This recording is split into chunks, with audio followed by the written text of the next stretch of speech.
90 दिन के रिमांड किया शाहिद अब्बासी का। इसका ये मेरे साथ जो बैठा हुआ है, इसका 90 दिन का रिमांड, 14 महीने इसने जेल काटी। बेटी ने जेल काटी, मरियम ने।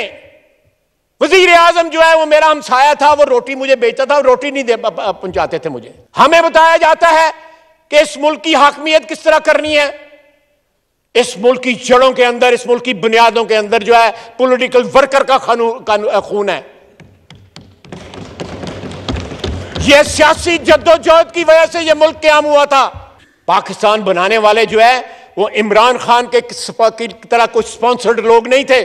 और आपके सूबे में तो बड़े बड़े ड्रामेबाज, रंगबाज हैं, वो वैन के आगे फोटो खिंचाते हैं और साथ ही जो पतली गली से निकल जाते हैं और सारे जाके जेल के आगे इकट्ठे हो जाते हैं।